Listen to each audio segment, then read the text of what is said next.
Oh, gosh. All right. We are live. We being Todd Zola, not Jeff Erickson. Jeff is with the family in Hawaii on a family trip, partially celebrating daughter's graduation, and just good to get away. Good for Jeff in between baseball and football to get away for a little bit. And the industry guest is none other than Tristan H. Cockcroft from ESPN. Friend, colleague, confidant, all that kind of stuff. Welcome aboard, Mr. Cockcroft. The H is for Hawaii. Gosh, why man. can't I be there too? Good for Jeff. You know, good for Jeff. Know. Good for Jeff. Many congrats to Jeff. That's cool. I'm always happy to hear about that. Graduations is that time of year. And it's time. It's like nearly the halfway point of the baseball season too. Yeah, and for you and Jeff, it's never not football season. I don't know how you guys do it. I mean, mock draft on Monday, I think it was. Yeah. I dabble. I mean, I write some stuff for ESPN without bylines. I do some stuff, but I don't prepare until closer to the season. So I don't know how you guys do it. It's just part of your job. You know, it is what you do. So lots of spreadsheets. Yep. Now I want to right from the beginning. It was not a requisite, okay, to have you come on, but at any point, if you feel like breaking out in song, I'm not going to stop you. I mean, I'm not going to join you either, but I'm not going to stop you. So okay, we'll leave it at that. We'll see if a tune strikes me. Yeah, well, you never. I should have had EK come on as a surprise guest, but I didn't think that far ahead. I hear he's off in Hawaii too this week. Is he though? Okay, good for him. Good for him. I don't know if he's literally there. I just know he's off. All right, good. Well, good for him. I usually cover for him when he's off for a piece. So AJ must have someone else doing that. I know I'll be covering for you in a little bit, but anyway, all right. So, I wanted to, as we talked about a little bit off air, I've been curious about a couple of things. More, I mean, we're not going to help anybody win their fantasy league in the next 10 or 15 minutes. And I'm kind of curious. I don't know. Maybe we will, depending where the conversation goes. But we're now 2.5 months into the new rules, pitch clock, shift, et cetera, et cetera, et cetera. MLB is claiming victory. We'll talk a little bit about that in a minute. I think it's premature. But how, from a fan's viewpoint and from an analyst, how are you with the changes, with the faster games, with the what's your opinion with all that? I like it, but I hesitate to say like or positive things, considering I feel like everybody's almost got this conditioned mindset to say that. So right. No, I think it's a dangerous thing to do. And you and I will probably get a little bit into that in a minute, but I do enjoy the pace. I feel a definite difference watching games. I'm realizing in retrospect that in my mind, it was getting to be a little bit of a drag. Right. So having the pitch clock has not been as bothersome as I expected. It's not causing the number of offenses that I feared and really disrupting the game. I think the things that I wasn't prepared for were, as a writer, and I don't know how, Todd, you feel about this. You probably are in a similar spot.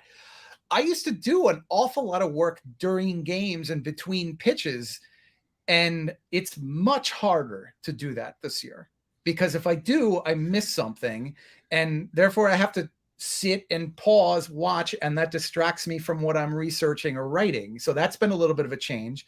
And from a live attendee standpoint, or even just at home, I know even just from chatting with friends and colleagues about this who are watching simply from home, the breaks when you are going to get a snack or something to drink or hit the bathroom. Right.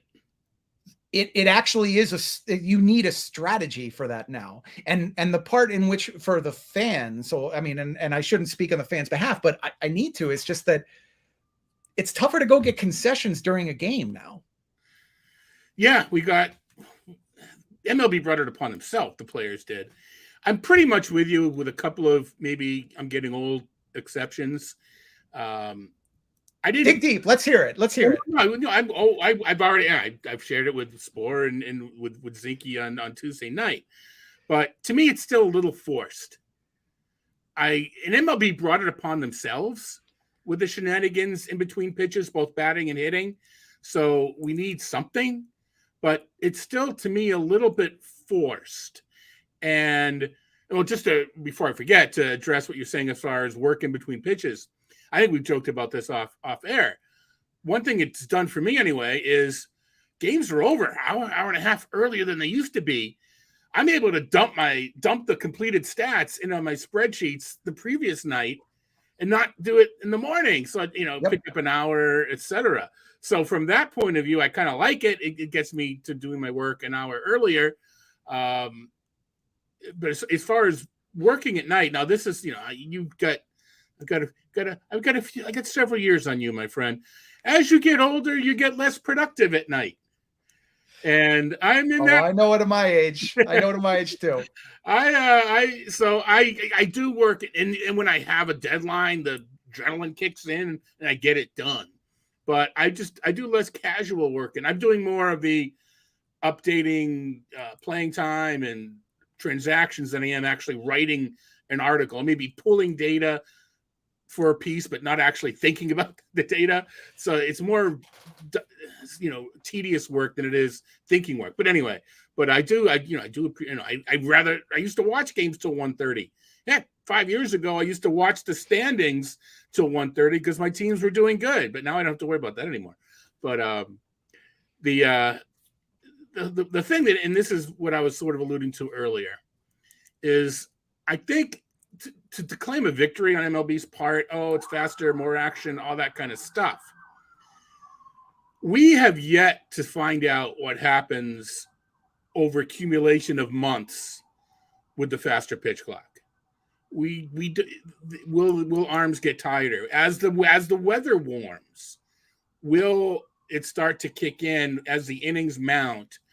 Are we going to continue to see the level of play that we're seeing right now? I'm not convinced we are. I don't think anybody. I mean, it's all speculation. I just don't. I don't think we are. Therefore, I don't think we can judge yet the efficacy of what they're doing because we don't know how it's going to be over the full season. And I admit I'm a little concerned over what we may see in the next 3.5 months. I'd agree with you wholeheartedly on that. That is a great point to make, and I'd liken it to. And I mean, you probably saw this. I wrote a piece just a couple of weeks ago about what pitching workloads are turning into. Yeah. Considering we're still not fully out of the COVID era. Right. And that was 2020 when that started, and we're 3 years later. It takes time, and you and I are very big on having samples be significant enough to matter. It hasn't really gotten to that point. And, just as a guy sitting on the couch watching games and seeing a commercial during the Major League Baseball game, it's great when Bryan Cranston is trying to tell me that, things are wonderful and the game it's been won. I mean, it's like a victory lap. It's like the fantasy writers writing, giving the victory lap. It's the equivalent. I mean, I'd love to see what he says if he's sitting down on my couch and having a beer with me, which, by the way, now he can get through the 8th inning, I hear. Yeah, you're right. It's not quite there yet. And I hadn't thought of that. I'm glad that you brought that up. I'd like to see how this plays out, especially in September, for example. September is a very different beast for fantasy. And, with so many of the games going to head-to-head formats, it's really going to matter if fatigue becomes a problem in September. It's going to make that process more challenging and potentially less fun. Yeah, and we will talk a little bit later about a head-to-head league that we're in. It's going to be one of not my first, but it's been a while since I've been playing in a head-to-head league where all that those things sort of matter. But it's just I don't know if we need to load up on innings now because they may not be so good later.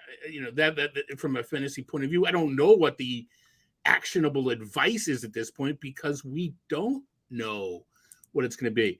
But I know you don't change a rule because of one instance. We'll call it Alek Manoah. I know that you don't knee-jerk for one player who apparently can't adjust as well as the others to the rule, but I'm wondering if, all right, where are we? But 2.5 hours a game now? Is that about where we are? 2 minutes, 40 seconds. And it's 2:37 on 9-inning games. All right. So I think we can add an extra 10 to 15 minutes without taking away too much of the victory lap. Mm-hmm. 10 to 15 minutes seems reasonable. Mm-hmm. So my back of the envelope math is 150 pitches, 300 pitches a game, 3 more seconds on the clock is 900 seconds, and that's 15 minutes. And there's fewer than 300 pitches in most games, and not everybody's going to add the full 3 seconds. However, I wonder if those 3 seconds would be useful for the Alek Manoahs and maybe some of these other pitchers who just, I don't know if Lance Lynn's in that crowd or not, but some of the other pitchers that may not be adjusting as well. Because you don't have to start at 0 or 5, right? It's electronic. Mm-hmm. You can start on 3 or 8. You know what else the 3 seconds does? I don't know about your broadcast, but it allows the broadcast to get back before the first pitch is thrown. Yeah. Nesson is terrible. I don't know how much you catch on Nesson, but I mean, I've missed more first pitches on Nesson. It's one less call from Dave O'Brien, which I'm good with, but it's frustrating, this is a professional outlet. You got to, cut the ad down if you have to, get back on time. But anyway, mm-hmm. At least my announcer's not getting hit in the face with a foul ball. It's a fair point. It's always driven me crazy when a broadcast comes back and misses something. I mean, I've always said, I'm like, I don't really care. You guys figure out the commercials and how you get that all timed and get it all solved. Yeah. But if I miss a pitch, I've got a problem here. I like the adding a couple seconds suggestion. I mean, I'm actually okay with it as is, but I'm one of those guys who rants against the extra inning approach, which I still cannot stand. By the way, I just gave you those numbers. That's 3 extra minutes for extra inning games on average. 3 minutes. So it's just such a drain to have to sit there in a stadium for a 14-inning game. I mean, what would that be with the current pitch clock? I mean, an extra 15 or 20 minutes? Yeah, exactly. I mean, they go pretty quick. They do. I mean, actually, this past week we had a couple of a 12 and a 14-inning game, which is rare. Yeah, for them to go that long. The Rangers and Angels game the other day, where Taylor Ward had to play first base. I'm watching that game and thinking I'd love to see this play out for another 5 innings. Oh, that's my complaint with the extra innings is, I mean, you watch this hard fought game 2-2, 3-3, sometimes 0-0, mm-hmm. and you're on the, are they going to bunt? I don't want to. Are they going to bunt? But what are they going to do? And mm-hmm. All right, the strategy: do you bunt? Do you not bunt in the 10th inning? But I just kind of want to have them earn it. I want to earn the win. I don't want to. What are the announcers saying now? It's you're the home team is pretty much conceding 1 run. Can they score 2 on their can they score 2? I mean, it's just I don't know. That's the one part I don't like. No, I agree with you. What if it's a 0-0 game going extra innings? It changes the entire momentum of what it might have been a pitching oriented game to have runners on. I mean, all of a sudden you could go from 0-0 to a 3-2 final score. And Todd, it. I've said my concern, and I'd love an answer to this. What's going to happen the day we get the perfect game that goes into the bottom of the 10th inning and that runner on second scores with 2 outs on a sac bunt and a sac fly? What happens? Yeah. Or it could be the Red Sox and just a wild. Well, the Red Sox never had the perfect game at that point, but just a wild pitch scoring from second. But I don't know. I'm not going to equate it to another sport about start at the 20-yard line. I think let's earn the run, and I know it messes up the bullpens, all that sort of thing, and part of it is to prevent injuries, and this carries over to the COVID when you weren't able to bring up players as quickly, or maybe they didn't even have a farm system to bring them from for a certain amount of time. But I think it was just one of those repercussions where it worked during COVID. Yeah, let's just keep it. I don't know. I just wish that wasn't. Even then, they still have the reserve list. Yeah, they do. Because I've seen starting pitchers have been thrown on there, and I'm still seeing some of these guys who take one for the team in relief, and they get sent down the next day. That's happening still pretty frequently. Right. It should. You should be able to. And I guess in retrospect, I wish he used AJ Minter more than for 2 hitters. Well, you don't know at the time it's going to go to extras, but even so, and not every team could have their Tim Wakefield to throw out there and just throw knucklers up for 4 innings and hope that the team scores some runs in the interim. But I have fond memories of Mr. Wakefield. Oh man, yeah. Well, yeah. With one of the boons, right? It was an Aaron. Yeah, took him deep in that game there. But I just, from a fantasy point of view, I am kind of how do I handle pitching now? Because aren't runs going to go up? Because they always go up as the weather. You kind of want to bank some innings now. Yep.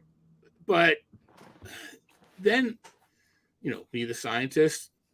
Now we've seen it a couple times. We got this whole sticky stuff thing which going on in the background too, and we just don't really know. There's too many variables to be able to, the two of us, to sit down and say, do this, friends. This is how you manage your team, because it could completely backfire, I think. Yeah. As a guy who had Max Scherzer during that period of time, I had to keep him active. I certainly hear you.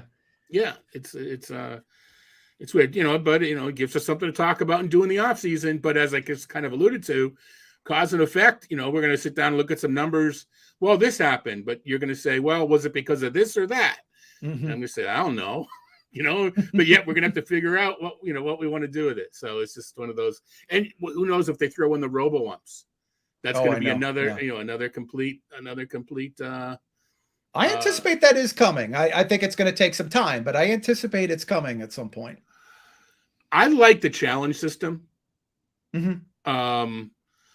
Because it still keeps catching kind of close to where it is now, because you still, the fact that framing irks the heck out of me, the fact that it works. Is it like flopping in basketball and soccer? I don't think it's quite to that degree, but the mere fact that it works bugs me. It should be as the ball crosses the plate, as not when it gets to the mitt, but I'm a scientist and I kind of remember some biology and the way synapses work and the brain works. You can't control being fooled some of the time. Although, was it last night? Who was it? Jake Rogers, one of your doubleheader afternoon games. He tried to frame a pitch that bounced, and that's what I did. I'm alone in my house with nobody here, and I laughed like I was at a George Carlin comedy show. It literally, it's just the natural reaction is to bring everything in the middle. It just drives me nuts. But that'll be a major adjustment for catchers if we get to that point. We'll have plenty of content to write then. Yeah, but that's why I hope this challenge system stays, because at least you still have to present the ball, and you can't just get into a position to throw a guy out or forget about running and just make sure you block everything. The catcher still has to be, take care of all three things: catching the ball, throwing at the ball, and preventing pass balls, etc. This is something that I noted, and it's a question completely out of the blue, but I'm thinking about stolen bases. I don't know if catchers are doing this on purpose or if it's just the way the ball goes, but I'm seeing more throws up the line and base runners being tagged out in the butt or their legs before they get to the bag. And to me, it makes sense because the throw is a little bit shorter. The base runner can evade the tag as well. And that replay can catch when the umpire misses it. So I wonder if it's just a right-handed ball, a right-handed throw will naturally tail to right field a little bit. So I wonder if it's a natural tail or if catchers are being schooled now to throw a couple of feet off the bag and not put the ball on the bag. I don't know. It's just one of those, when I don't have a kid asking me to take him to the movies, like you may have, I have this spare time to think about such things. But anyway, just one of those weird things. I like that thought, because I think the mind immediately goes to, oh, look at how much larger the base is. The base stealer has such an advantage because now they can mess around with trying to evade the tag. Yeah, they're probably much smarter people than us, because it seems there always are in baseball thinking about that for catchers. It's tough to evade a tag with your lower body. You see all the swim moves that are successful because of the replay. So anyway, so we'll bring it to a little bit more towards general fantasy, and that is one of your duties with ESPN is putting out points leagues rankings. I think sometimes, I know that people don't realize, what was it, about 75% the last time we had a summit, and we heard the numbers. 75% of fantasy baseball is points, with the majority of that being head-to-head. Are those numbers still pretty much accurate? I believe at it's least on close to that. Yeah, on the ESPN platform. Yeah, back when people got to get together and meet pre-COVID, way back when in the olden days, it was almost an even 1/3 split. I mean, that might have been 10 years ago, where you had a third that were playing our standard head-to-head points league, a third that were playing points for the year, which still, frankly, is my favorite these days, which, shift from Roto. And then a third was playing the old school Roto. It's become much fewer in Roto and a lot more in the head-to-head points. They've come out of this bucket and they moved up to here. I want to talk more about this, but first let's pause briefly for a word from our sponsors. Okay, we're back. And as Tristan and I teased before the little break there, we're going to spend some time talking about some points leagues. And we mentioned the larger proportion of people that play the head-to-head and play points. Now, it might the people that are willing to pay for information for someone like RotoWire or ESPN Insider may tend more towards the rotisserie players. But I think we have to keep in mind that the casual player is more likely to enter via the points realm. And if we can convert them, I don't want to convert, but move them to play Roto, that's great.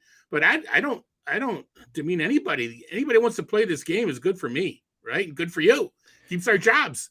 Without question. It's the challenge I've been issuing to everybody, all of us, you, me, players, people in our industry, is we should be trying different things. Mm-hmm. Baseball itself, Major League Baseball, is trying different things. We should be on board with trying new things. You learn new things by playing different formats. You gain new insights to players and their abilities by playing different formats. That's what I most appreciate about what we did to change the game this year, is that it has made me think much more on a standpoint of individual day-by-day matchups and how my strategy for a team comes into play with that. Just a whole different kind of insight. And because there are people who grasp to that, they've been used to perhaps fantasy football, and they want to come in and have the thrill of having just a weekly matchup and a win or loss at the end that they can bust chops on their friends with. I've got a family league like this where where a cousin once removed loves to tell me anytime he beats me, he gets a real thrill out of it. You know, we're bringing in new people by doing that. And they are in turn going to then try other things, including the games that we love so much. They're going to become hardcore players, a lot of them, who will adapt to Roto and become diehard Roto players. Right. That's I don't even know if it's a challenge for us. Because I don't think it's a challenge. I don't think we have to do it, but I think for some people they may feel it's a challenge because it's necessary, but I'm not so sure it is. It's more that we think, you and I, and many people out there, especially in the industry, we think so deeply about players. We're breaking down, AL and NL only 12-team leagues with extra categories. Sometimes you need to just think about the game on its most basic level. Today, who do I need to play? It doesn't matter who the player is. What's the best matchup? Right. I mean, it's Thursday, so there are spots in a lineup, natural spots. There's, I think, 10 games today. I'm in a head-to-head matchup with our editor, AJ Mass in the ESPN League, and it's tight, and the winner has a heads up to make the playoffs in our league. There's still several weeks left, but we're both grinding out this week. I dropped Christian Yelich and Bailey Ober, and I was shaking as I was doing it. Mm-hmm. But in a 10-team mixed league with the truncated lineups like the ESPN has, that's what you do. Yeah. And it took me a little bit to do it, but now I really know if I don't get Bailey Ober next week when I need him, I'll get someone in that realm with a decent matchup, and I'll get my 12 starts. It's just I can play a couple leagues on this daily basis. I couldn't do more than a couple, as those in my ought-know league know and are mad at me right now, which I apologize. Not being a good ought-know owner. I love the format. I just don't have the bandwidth. to handle it.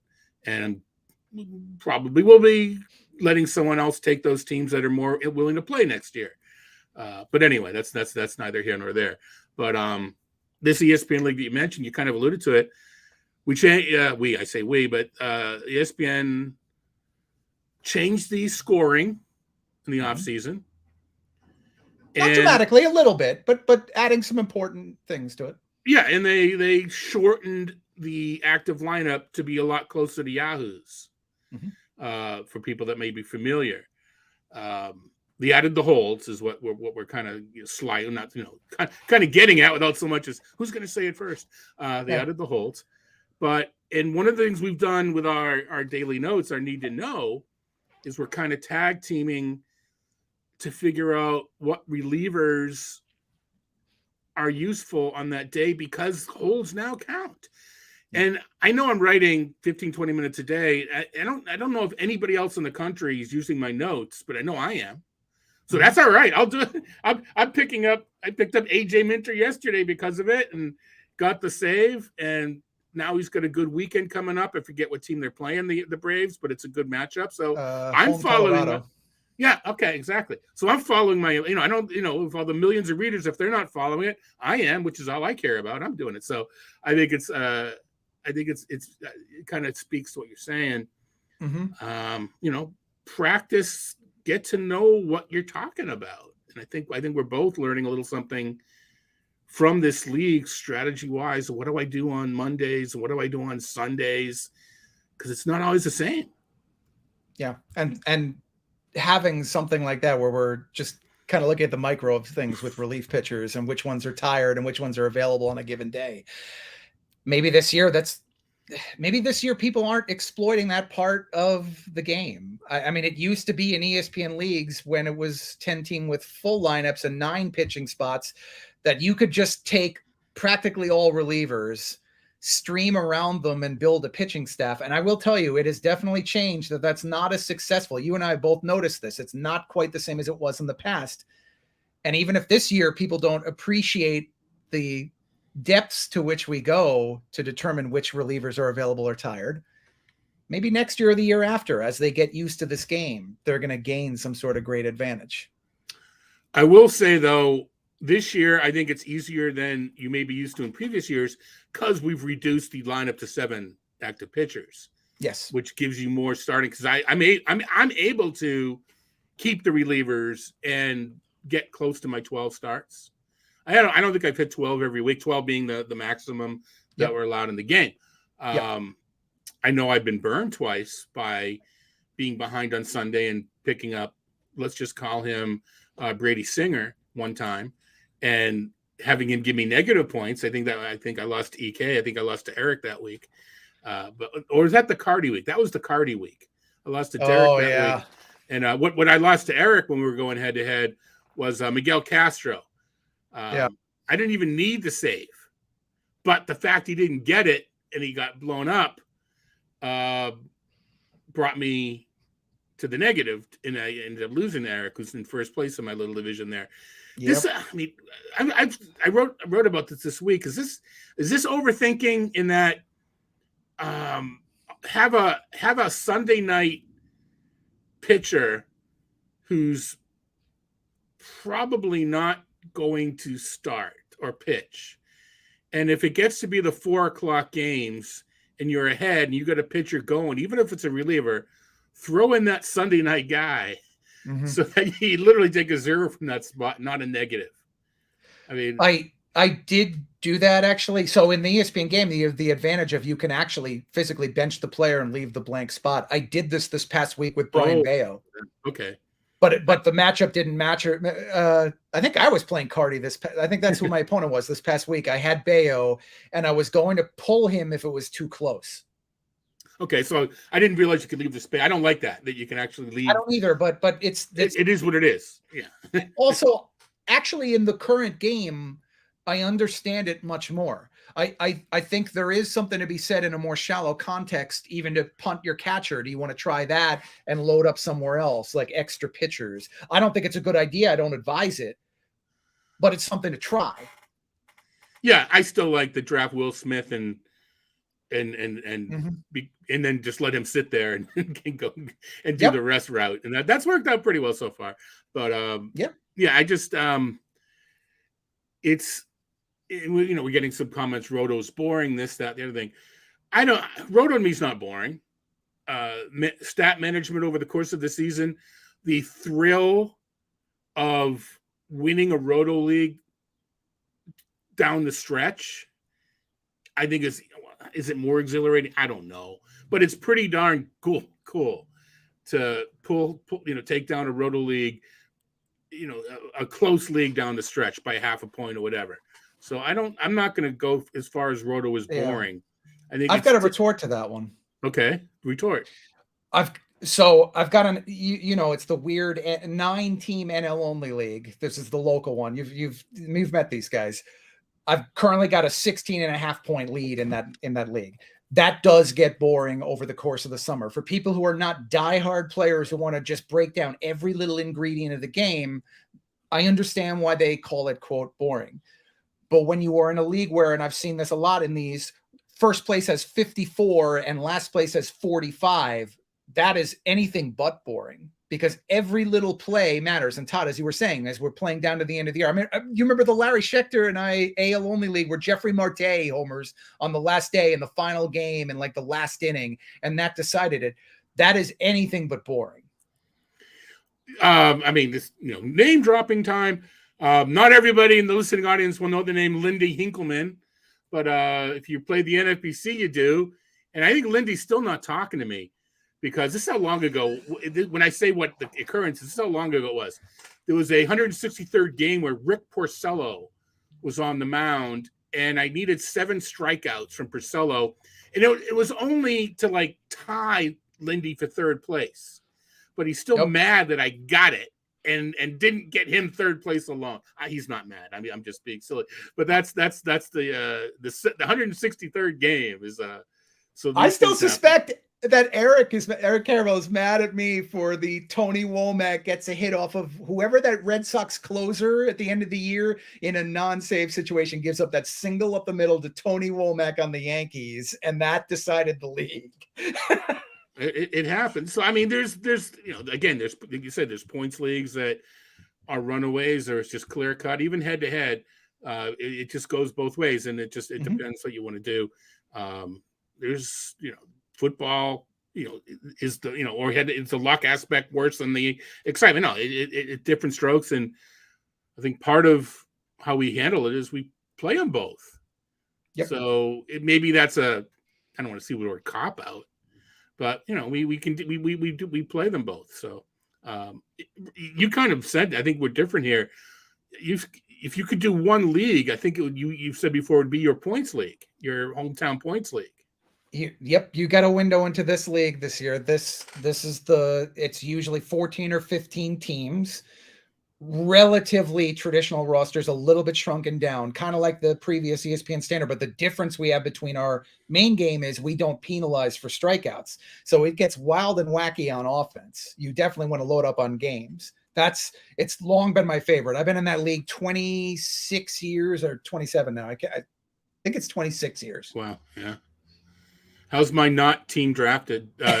How's my not team doing? So and it was named what was it? Todd, like Todd's the best, or like Todd knows all, and it's like, well, Todd tried is the name of the team. That team and mine have been struck with the worst luck I've ever seen in the history of the league. Okay, I've plummeted about 1,000 points over the past 3-4 weeks, and so is that one. No, a name you'll remember. I've drafted a few football teams for none other than Jason Gray, and a couple of the teams have ended up being called Todd's fault. A couple of the ones that maybe some championship type teams. Jason may have another name there, but anyway, it goes with the territory. Speaking of Jason, who was I? A buddy of mine, he's not in the industry. We're talking about the Tampa Bay Rays. Mm-hmm. And I don't know if this is a dumb analogy or if it's spot on. They remind me of a Bill Belichick coach Patriots team. they are just ready. They cheat. No, they are just ready. They are ready for every scenario, be it at the bat and defense, throwing to the right base, taking an extra base, watching a relay man overthrow his, the cutoff man. And, they are prepared for every situation, and they seem to take advantage of it. That's just such a well-coached team to me. I'm sure you get to see them when they play the Yankees, and I'm sure you watch them as well. But I mean, I haven't seen another team quite like them in my too many years of watching baseball.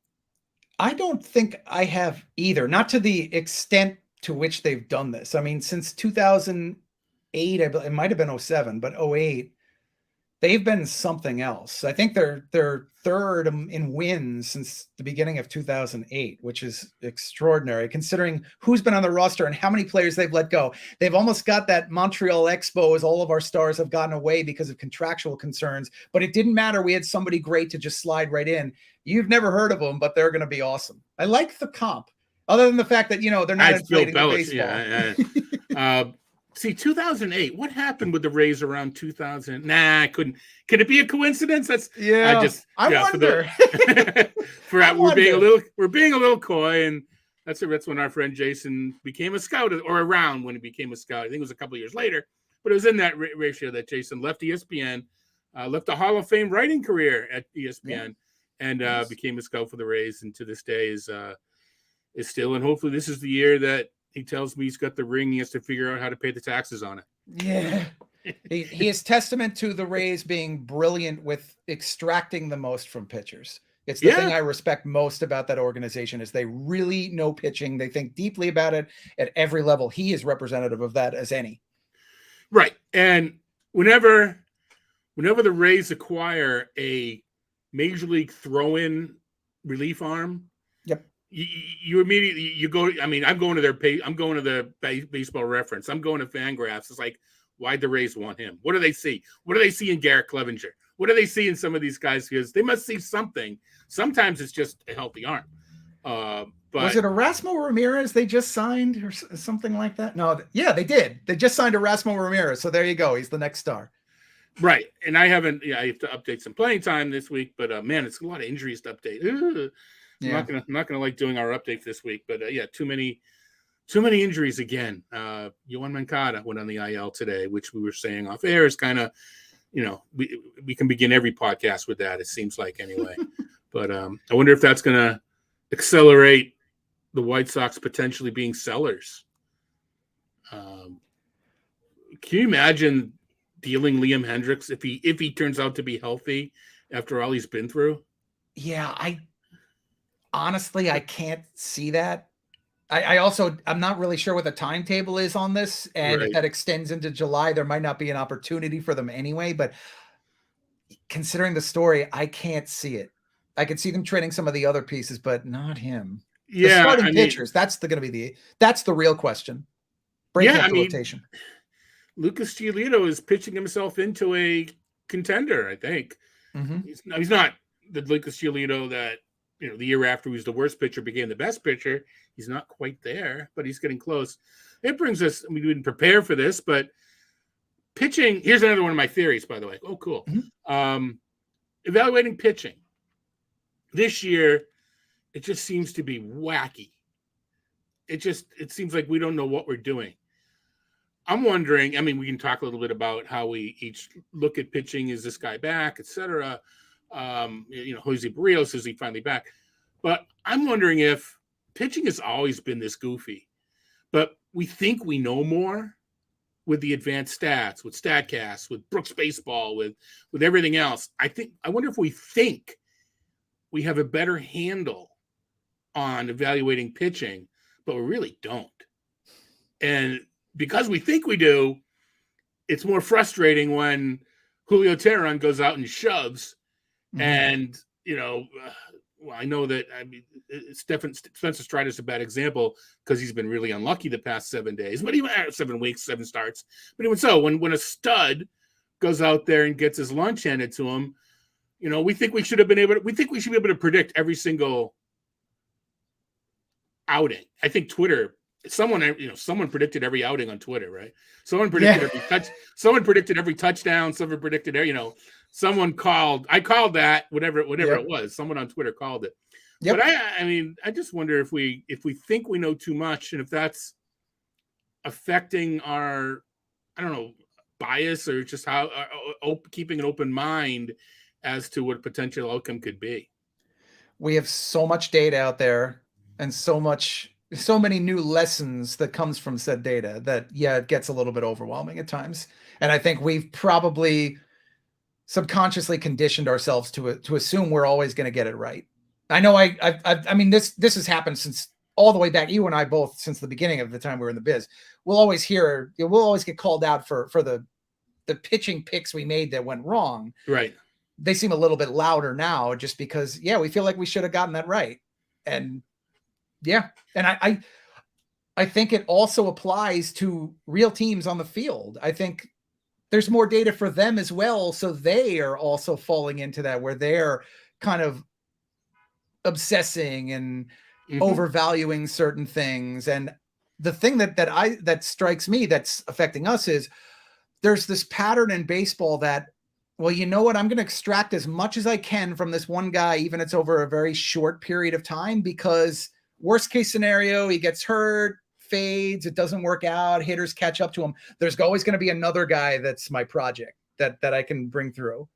It's almost like the Matt Blake thing with the Yankees, where, like any reliever can come out of nowhere. They've been doing this now for 3 or 4 years, where just a reliever comes out. Clay Holmes came out of absolutely nowhere. Right. And then all of a sudden, Clay Holmes, who's that? He's no good anymore. And now he's good again. It's just still good. He's still good. But he had a period of time where he was just, you couldn't use him at all. And the Yankees couldn't trust him near the playoffs. Right. There's a mentality for that with teams, where I think it's just get the most you can out of pitchers over a short period of time, if that's all you can do. Yeah, and it kind of feeds into what we're saying with, we don't know what's going to happen towards the end of the season. And we can take it to, we don't know what's happening next year with some of these guys that maybe they get through this year. But you were saying, people calling us out. I used to have a saying, your team, your call. This is my recommendation, your team, your call. Now, as you know, we got DFS, we got prop bets, we got downright gambling. Yep. So now I'm getting called out. You cost me $20. It's like, well, it's your $20 bill. It's your call. I mean, you read my recommendation, read my advice, read my analysis, but still, it's your money, man. Don't, make your own decision. So my way on that has always been, I was probably in it with you somewhere. You lost the $20 on that guy with that pick that went wrong. It probably burned me too somewhere. Yeah, like that doesn't matter for a lot of these people. But no, it's just that's what it's come to. But it's no fun if that doesn't happen, though. Oh no, it's fine. And I you learn to separate the trolls from those that want to engage in a positive manner pretty quickly. Mm-hmm. And I think I've learned more from engaging people that, question something I write than I do in general. I mean, it opens my eyes. You know what? That ranking does look a little bit weird. I'll review it for the update. So you can just tell when someone's being a jerk and when they're generally, I don't get why you ranked him there. Well, you know what? Good call, because I shouldn't have. Yeah. Sometimes. Some of my best discussions have come from that. I mean, other than yours, Todd, I've got to give you credit for you'll usually catch if there's a projection that's a little off, like JP France is getting a little bit too much of an innings projection. It makes me go and look and think deeply about those projections. I wrote an entire column based on that. Like that was great. It generated a whole piece of content. And I actually had a reader this week ask the question about Bryce Miller against the White Sox and why do I like him? Why did the forecaster grades give him a plus to start him? And I had to actually go in, break it down, find out why. And I'm like, yeah, it's right. And I told him, this is why I think it's right. Right. White Sox don't hit lefties well. Miller's interesting in general because he throws 70% fastballs. He can't get away with that. Well, with the new schedule, you're not facing a lot of teams twice anymore. Mm-hmm. And that's when it runs into trouble. And when you've got his control, you don't have 70% fastball. You have a fastball you can throw up and in, down and away, right off the plate. I mean, you have more than one fastball. So I'm not as down on Miller as some may be in that regard. And I think he will develop. I don't think he's the equivalent of these two guys, but the Mariners set a template for guys who are fastball reliant with control already with Logan Gilbert and then George Kirby the year after. It's 3 years in a row they've done this with players like this. And I rank him third on that list, but I think that speaks to the system. Right. Which is why you look at Brian Woo's numbers and say, but then you look at the system and say, give him time. Mm-hmm. I think I'm at that point with Minnesota, I think Minnesota's done enough to trust that they know what they do with pitching. Some organizations force pitchers to throw what they think is the most useful pitches. Other organizations take a look at the arm and figure out what to do with that particular arm. And there's pluses and minuses to both, I guess. But I prefer the staff that looks at the pitcher and molds the pitcher to his strengths. Yeah, I'd agree with you on that with the Twins. I think the problem they've had is they have had some rough luck with pitching injuries over the past couple of years. I think if we had not seen a couple of the players lost at the times that they were, we probably as a group think more highly of the staff and the organization as a whole. You're right. Good point. I think, because we're looking at it on a more granular. I think that will become apparent in a couple of years, but we have to look at it. We have to project Joe Ryan and Bailey Ober right now. We once they make the playoffs, then become more mainstream. I think we'll see it. We were talking off air a little bit about Josiah Gray. He's shown signs of maybe taking the next step, but then he'll take a step back. There was a note I should look up to credit the reporter on Twitter that he threw. I think it was like 26 sweepers, 18 for strikes after throwing like 4 all season. And you kind of had the same reaction I did. It wasn't like, yes, it was like, yeah, that's interesting. And I think that's the right reaction now. It's someone to maybe put eyeballs on next game just to get a look, because these things happen all the time and we only hear about the good. But in this, especially we're talking about in our ESPN game, sometimes you have to make a move before all the evidence is in place to warrant the move. Yeah, in Gray's case, it's hard to think positively about anybody on the Nationals roster in our game, context granted. Yeah. But he's an interesting young pitcher who my only real complaint over the past few years is just the workload question. And at least they are giving him a chance to shine. They're not really pitch capping him or skipping him in outings. That is a big plus. Mackenzie Gore's another one who's like this too. They're allowing them to really be themselves and pitch on a regular schedule. So I wonder whether this is the kind of growth that you get from that these pitchers are a little bit more confident, able to experiment with new things. Gray and Gore to a similar extent. I think there could be something there. Will it happen this year? I don't know. Not for our game. Will it happen this year? Maybe not. But no, maybe. Futures. I mean, you've got Kyler McDaniel on your house. I've got James Anderson in mine to tell us that their outfield is on the way. Mm-hmm. We're going to be talking about them the same way we're talking about Arizona pretty soon. Yep. And I think that gives Louis Garcia a chance, maybe C.J. Abrams. Can they show they deserve? Do they belong? Kybert Ruiz and the pitchers, because they're going to have to go out and get pitching. I think, they develop a couple guys, then they're going to have to go out and get pitching. And we could be talking about them as we're talking about Arizona, Baltimore, Pittsburgh, the first place Pittsburgh Pirates. I think sooner than later, I think we will be talking about the Nationals in that realm. It's wild to think that. And maybe the Cincinnati Reds too, since you went to the NL Central. Yes. I mean, we don't have Jeff here or Buddy Clay. There's a lot of Reds fans in the industry. I think they're gonna be having some fun. There was someone that on Twitter that was kind of hard. It was in a forum I read that was kind of hard on Nick Lodolo. I think they're a little bit too hard. He ran into a little bit of bad luck before he got hurt. but I'm still high on Lodolo. Having put eyeballs on Hunter Green the past couple of weeks, a lot better than I thought. Mm-hmm. I mean, obviously good, but the control has come quickly. I don't know. I mean, talk a lot of pitching. When you're not watching the Yankees, are you like me and you want to see who the best? You just want to watch pitchers, because that's where I am. I'm very much like that, but that's what comes from doing forecasters and daily notes that are so pitching oriented, and you got to hit on the pitching. The Reds are very interesting to watch. I'm with you. Green, I've been a big Green fan for a while. The only question was, does he stay healthy enough year over year? So far, so good. Good to see the control. Lodolo's a very good pitcher. I have a hard time knocking Nick Lodolo, other than maybe he's not a perennial Cy Young candidate down the road, and he's simply your number 2. He's a very good potential number 2 starter. Andrew Abbott's looked great so far in 2 starts. We'll see what he does against Houston the next time out. Yeah, weren't we saying that about Aaron Nola when he first came up? Same about Lodolo.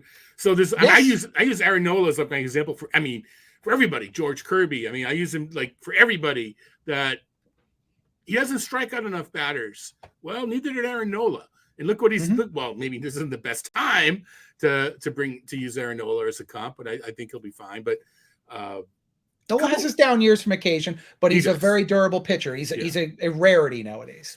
Yeah, we were kind of all over the place, which is kind of what I normally do when I do these things. But doing our little pitching notes or bullpen notes, as of about a week ago, Felix Bautista had more strikeouts than George Kirby. That's just you're not going to change your fantasy realm because of it, but that's just how much the Orioles use Bautista. It was just kind of crazy, and it does speak towards Kirby as well as about the control being so good. I think he'll develop more strikeouts as time. I think he has to. I think he will. I don't think he's never going to be a strikeout king, but I do think that he is going to get some with growth, and some of what comes with that is adding innings. Boosts the total itself. All right, so like I said, looking all over the place, it's not like we're following a script. We're approaching the hour. Is there anything that you want on your mind? Anything you want to ask me? Anything you want to talk about before we call it a day and check out Jeff's Facebook page to see what's going on in Hawaii? I'm amazed we didn't dive more into that Reds offense. I don't know. How are you feeling? Well, let's talk. All right, let's talk a little. Well, let's talk Elly De La Cruz, and then the fact that by talking Elly De La Cruz, we're slighting Matt McClain. We're slighting several members of that infield. Like the more I look at it, they've got an awful lot of talent coming. Elly's a special one. I mean, he's above and beyond, almost in a way that O'Neal Cruz never reached to. And every time I say O'Neal Cruz, I'm terrified that I'm going to tell people, oh no, Elly De La Cruz is going to get hurt next. They've got a lot of young talent coming, and Christian Encarnacion Strand is probably the next one on the way. He could also be a very good player. McClain has been very good. I just wrote, what was it? Since May 24th, I think he's 21st in fantasy points. Yeah, I did something similar, selective endpoints, but a piece I got coming out of Todd Stakes about the Reds and their offense, how De La Cruz is getting the yank, but Spencer Steer and Matt McClain are doing the heavy lifting. Yep. Didn't hurt that they both hit a home run yesterday. Well, De La Cruz is 0 for 4, but De La Cruz, all right, he's striking out, but don't we know that? I mean, if he gets sent down, it's not to learn not how to strike out. Right. It's part of it. I mean, that's you have to accept it. They're not asking my opinion, but you let him learn at the major league level. I don't think he's going to learn unless it becomes he's pressing and he lacks confidence. I think you just let him grow at the major league level. You know me, Yankee fan. I'm that way with Anthony Volpe, and they are not the same prospect. I think that there are certain players, certain prospects, certain talents in your organization that, yes, when you call them up, you have to be as patient as humanly possible. There's things that they can do that would warrant demotions. And I'm not talking about doing any crazy stuff off the field or anything. I'm just saying there are struggles that do show up. Volpe's approaching that. De La Cruz, you've got to be patient with him. This is, since I mentioned Cruz a minute ago, he's almost like the amplified version of O'Neal Cruz talent-wise. I mean, top shelf sprint speed, top shelf hard contact rates.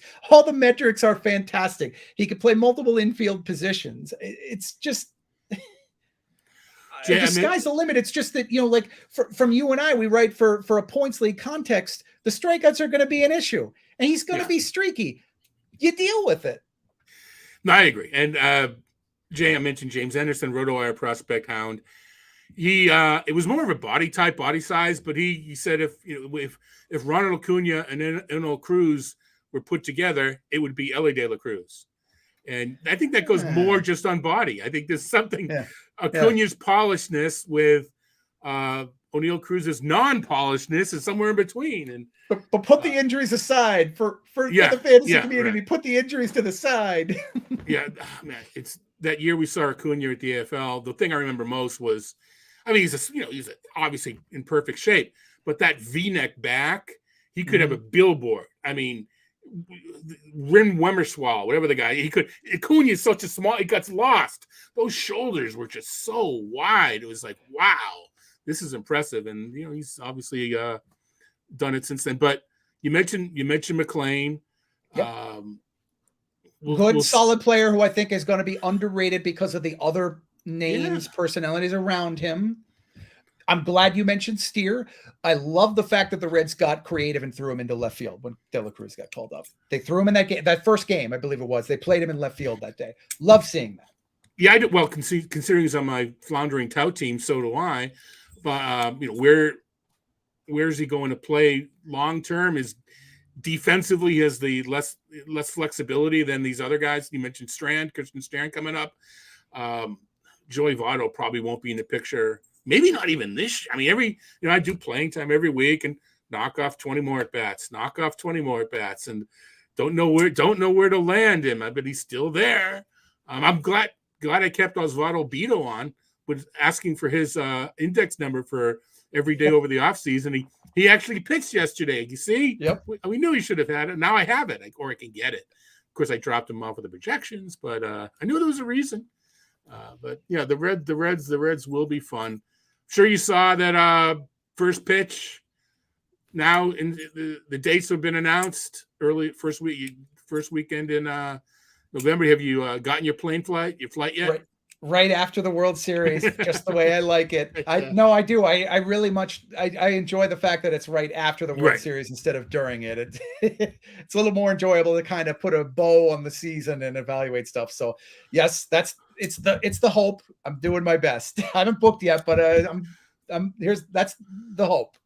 I've looked at prices, but I haven't booked yet either. Mainly because I don't know what my other.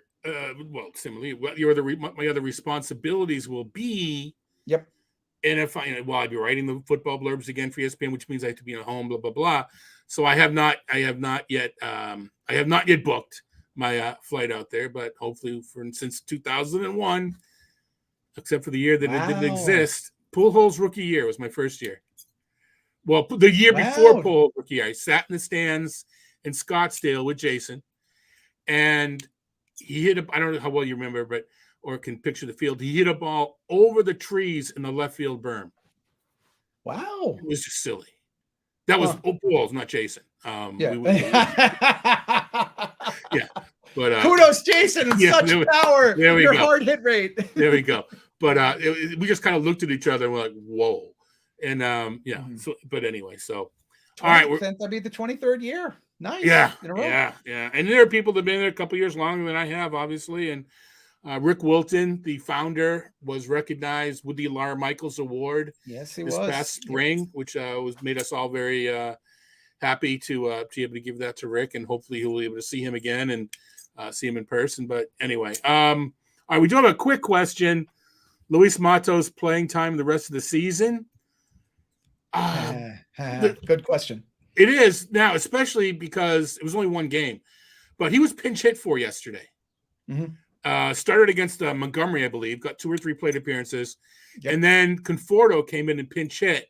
Yep. Maybe it was just that one game. Welcome to the Giants. Yeah, so that's the thing with Matos. We need to see, Herman. We need to see what the pattern's going to be at least I don't know if his FAAB is Sunday. We'll have a few more games, but is he a platoon bat which is the Giants, or is he above that? But after that one game, you at least had to make note of it. That they pinch hit Conforto. I don't know, so we'll have to see. But it's. I mean, I think we're both in the same boat as Matzo says. I need a crystal ball, but I think everybody on the Giants is a platoon guy. Yeah, I do too. They emerge beyond it. They do play guys against their natural platoon side, but and maybe they would with him. Decent contact, decent speed. I don't think there's an awful lot more there. Puts the ball in the air too much for a guy who in that part doesn't have elite contact metrics. Right. But they can use a player like that, especially defensively. That is a question for their outfield. That might be his best benefit. He's probably a better option defensively than their alternatives. Right, and he's replacing Haniger, who was a right-handed bat. Mm-hmm. So there are more than just platoon at bats available. So but it's just something. Just people didn't notice that Conforto did come in and pitch hit for him against a right-handed relief pitcher. So we'll just have to let that one play out. So anyway, I just realized I can sing you off with a Louie. Oh, baby. Won't play against righties. No. We actually understand when you're saying in the Louie lyrics. Some people aren't allowed to play the radio because they think they're bad words in those lyrics. But anyway, we can understand you. I don't think I understand me, so I'm glad you do. All right. Anyway, so you said sing off. We're a little over an hour. I know we both got things to do, including talking to each other. So why don't we go for 2 hours more if we wish? Oh, we could. We could. What we should just do is when we call during the week to, rap about this or that, just record those and not even have to worry about getting together. Although the audio portion may not be. Although I don't think no one needs to see me. But anyway, all right. Thank you, Mr. Cockcroft, for taking an hour out of your busy, a little hour and 9 minutes out of your busy day. Always my pleasure. No, I know. I won't go into. I know you like to talk, and don't have as much chance to do it as you may wish. We'll leave it at that, so we both remain employed, and we'll read between the lines. All right, thanks everybody. Thanks for joining us. I'll be back tomorrow with Clay Link for the 2 Start podcast, and this time next week, Jeff will be back, all nice and tanned, I assume, with a layer around his neck, with his special industry guest. Thanks, everyone.